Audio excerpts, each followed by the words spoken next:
महाराज जी कुछ जिज्ञासा कि अभी कई जगह विभिन्न प्रकार के भंडारे होते हैं। हाँ, तो उन भंडारों को क्या सभी को ग्रहण करना चाहिए या उसके अधिकारी कौन कौन है, किसे नहीं करना चाहिए, किसे करना चाहिए, थोड़ा सा विस्तार से समझाइए। प्रसाद है, सब ग्रहण कर सकते हैं। होगा सवान है तो भी ग्रहण कीजिए, और यदि आपकी इच्छा है तो आप वहां कोई दान पात्र है तो उसमें अपनी सेवा डाल दीजिए। प्रसाद पर सबका अधिकार है। यदि आप नहीं धन दे पाए नहीं, तो जो आपने पुण्य किया है उस पुण्य से 5% आपको रोटी खिलाने वाले को मिल जाएगा, पुण्य कट जाएगा। जो अधिकारी है, मतलब पहला अधिकारी कौन है जो जिसको मिलना चाहिए एक्चुअल में? हर भूखा पहला अधिकारी, जो जिसके पेट में भूख है वही अधिकारी है। आप सभी चैनल को सब्सक्राइब कर लीजिएगा।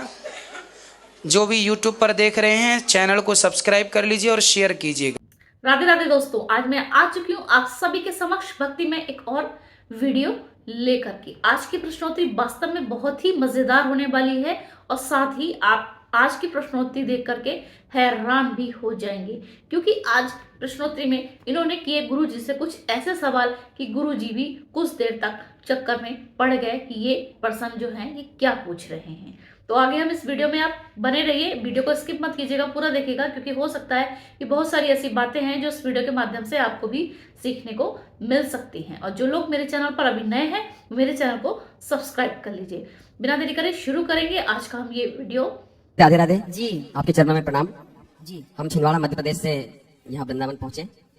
महाराज जी कुछ जिज्ञासा है कि अभी कई जगह विभिन्न प्रकार के भंडारे होते हैं। हाँ, तो उन भंडारों को क्या सभी को ग्रहण करना चाहिए या उसके अधिकारी कौन कौन है, किसे नहीं करना चाहिए, किसे करना चाहिए, थोड़ा सा विस्तार से समझाइए। प्रसाद है, सब ग्रहण कर सकते हैं। होगा सिर्फ ये कि यदि आप समर्थवान हैं तो आपने, यदि असमर्थ हैं तो आप ग्रहण करिए आनंद से, और समर्थवान है तो भी ग्रहण कीजिए, और यदि आपकी इच्छा है तो आप वहां कोई दान पात्र है तो उसमें अपनी सेवा डाल दीजिए। प्रसाद पर सबका अधिकार है। यदि आप नहीं धन दे पाए नहीं, तो जो आपने पुण्य किया है उस पुण्य से 5% आपको रोटी खिलाने वाले को मिल जाएगा, पुण्य कट जाएगा। गुरुजी प्रसाद और भंडारे में क्या कोई अंतर नहीं है? एक ही है, उसी प्रसाद दे दो ना भाई। भंडारा जब होता है तो लोग यही तो कहते हैं आइए प्रसाद खा लीजिए। सबकी भाषा अलग है, बात वही है। भंडारा भी वही है, लंगर भी वही है, प्रसाद भी वही है, सब कुछ नाम अलग। पंजाब में लंगर बोलते हैं, मध्य प्रदेश में भंडारा बोलते हैं, यहाँ वृंदावन में प्रसाद बोलते हैं। हाँ भैया प्रसाद पालो। लेकिन उसका जो अधिकारी है, मतलब पहला अधिकारी कौन है जो जिसको मिलना चाहिए एक्चुअल में? हर भूखा पहला अधिकारी, जो जिसके पेट में भूख है वही अधिकारी है। और गुरुजी भक्ष और अभक्ष आजकल मतलब हमारे लोग जो है, यानी हिंदू कहना चाहिए, हाँ, हिंदू लोगों को अभक्ष चीजें नहीं भक्षण करना चाहिए, बहुत से लोग करते हैं। तो उसके बारे में थोड़ा सा आप बताएंगे तो सभी को ज्ञान आप तो मिलेगा। मांस नहीं खाते ना? नहीं, मैं नहीं खाता। तो जो खाते हैं बस उनको सिखाओ, समझाओ, कथाएं सुनवाओ कि तुम ये ना खाया करो, जो खाने योग्य है वही खाओ। इसलिए आज ही कथा में हमने बोला, कथा में खाओ पियो मौज करो, आज हमने बोला ना जी। तो हमने ये बोला कि क्या खाओ, खाने पर विचार कर लो कि क्या खाने योग्य है और क्या खाने योग्य नहीं है। तो जो खाने योग्य है, दाल चावल सब्जी रोटी फल फूल काजू बादाम तो खाओ, मांसाहार नहीं, क्योंकि ये खाने योग्य नहीं है। अब लोग मुर्गी का अंडा खा लेते हैं जी। अब मुर्गी का अंडा क्या है? मुर्गी का अंडा मुर्गी का गर्भ ही तो है, अभी उससे बच्चा निकला नहीं है। अभी मुर्गी उसके ऊपर बैठेगी, सिकाई करेगी, फिर उससे छोटा सा मुर्गी का बच्चा निकलेगा और मुर्गी माँ बन जाएगी जी। एक्चुअली वो अंडा जो है वो कंप्लीट नहीं है, अभी वो मुर्गी का गर्भ है। वो क्या है? मुर्गी का गर्भ है। जैसे भ्रूण हत्या बोलते हैं ना, भ्रूण हत्या, जी। वो मुर्गी का भ्रूण है। जैसे आप किसी स्त्री को 2 महीने का गर्भ है और कुछ यदि दवाई खाए या उसको डॉक्टर निकाले तो वो काट के उसको निकालता बच्चा, मतलब बच्चा तो है ही है, भले 2 महीने का है पर है ना, वो तो हत्या तो है। उसी प्रकार ये मुर्गी का जो अंडा है ये भ्रूण है जी। अनकंप्लीट बच्चा है, होगा कंप्लीट, आपने कंप्लीट होने नहीं दिया, उसको खा लिया, तो बताइए भ्रूण हत्या का पाप लगेगा कि नहीं? बिल्कुल।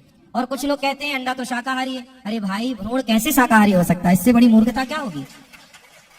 और गुरुजी कुछ लोग कहते हैं जो शराब पीने वाले रहते हैं, हाँ, बोलते हैं कि ये तो फलों का रस है, जूस है। क्या शराब को मतलब नहीं, फलों कौन से बोलो कि आप अनार निकालो, अनार को जूस बनाओ मिक्सी में, वो जूसर में खाओ पियो, वो तो जूस है। जी। बोले ये नहीं, उनका तर्क रहता है कि भाई ये जूस पीते हैं हम, शराब पीने में कोई दिक्कत नहीं अंतर है ना। तो शास्त्रों के अनुसार शराब कितना वर्जित है ये थोड़ा सा बताइए। शास्त्रों के अनुसार मैं अभी क्या बताया, महापाप में रखा गया है शराब को। आप जेल जाने वाले जितने जेल के कैदी हैं ये प्रश्न मेरे से ना पूछकर आप जेल में जो 20 साल की सजा काट रहे कैदी हैं उनसे पूछो कि भैया शराब पीना सही है कि गलत। वो 10 उठक बैठक लगाएंगे, फिर बोलेंगे कि भैया तुम कभी शराब मत पीना, क्योंकि ये शराब का परिणाम कि 20-20 साल की जेल काट रहे हैं केवल शराब के। इसलिए हमारे ऋषि मुनियों ने शराब को महापाप बताया है। उनको बोल देना कि भाई जूस से शराब की तुलना ना करो। जूस पीने वाला पत्नी का मंगलसूत्र नहीं बेचता, शराब पीने वाला बेच डालता है। और गुरुजी कुछ लोग जो है भगवान भोलेनाथ से बोले कि उन्होंने ऐसा भंग पिया, हम भी पिए। कहाँ पिया? उनके बाप ने देखा है शंकर जी को भांग? शंकर जी ने जहर पिया है, भांग कहाँ पिया? बताओ, उनसे पूछो, उनके बाप दादों से पूछो कि तुम्हारे बाप दादों ने शंकर जी को भांग पीते देखी है? जी देखी है? उनका तर्क मूर्ख है। ऐसे लोगों को मिर्ची का धुआं चाहिए। जी शंकर जी को गांजा पीने वाली फोटो बना के चिलम हाथ में देके बैठा। शंकर जी का इससे बड़ा अपमान क्या होगा? आप हिंदुओं की गलती है, आप कुछ भी एक्सेप्ट कर लेते हैं। शंकर जी ना कभी भांग पीते हैं, ना शंकर जी कभी गांजा पीते हैं। शंकर जी जहर पीते हैं। तुम्हारे बाप में दम है तो तुम पी लो, जी है ना? शंकर जी जो पीते हैं वो पियो। शंकर जी ने इस भांग कहाँ पी, कहाँ लिखा है? लोग कहते हैं भांग चढ़ती है। अरे भाई, ये चढ़ने का सिस्टम क्या है मैं आपको बताऊं।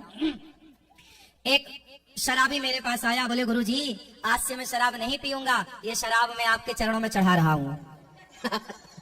तो अब बताओ, इसका मतलब ये छोड़ी कि अनिरुद्धाचार्य को शराब चढ़ती है? जी भाई उसने चढ़ाई मतलब छोड़ी, चढ़ाई मतलब छोड़ी।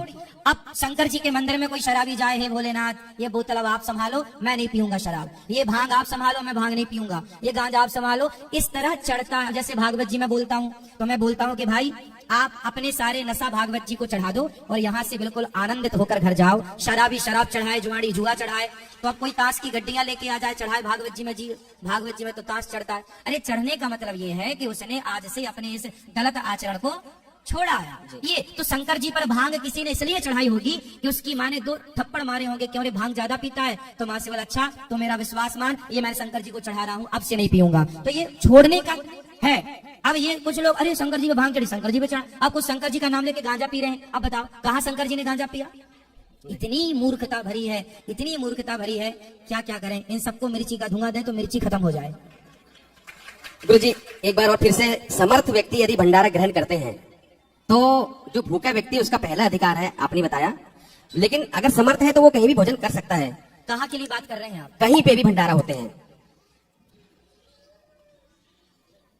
देखो समर्थ असमर्थ ठीक है, ये तो भंडारा जो कर रहा है वो सबको बांट ही रहा। बात ठीक कह रहे हैं आप कि यदि आपके पीछे कोई भूखा लगा है और आप यदि ग्रहण कर सकते हैं तो उसको मौका दीजिए पहले। बात ठीक है आपकी। अगर मैंने ग्रहण कर लिया और उसको नहीं मिला तो मैं कितना दोषी हूँ उसमें? दोषी अपराधी तो नहीं है, लेकिन ये तो देखिए समझ की बात है। ये तो समझ की बात है कि उसे मौका दिया जाए, शिष्टाचार है। हमने ये भी सुना है कि अगर हम समर्थ हैं, भंडारा ग्रहण करते हैं, किसी का चढ़ाया हुआ किसी मनोकामना पूर्ति हुई तभी उन्हें करना है वो, तो इसमें पुण्य छीन होते हैं, ऐसा मैंने सुना हूँ। हमने बोल तो दिया कि 5% आपका ट्रांसफर हो जाएगा, वही तो क्षीण है जी।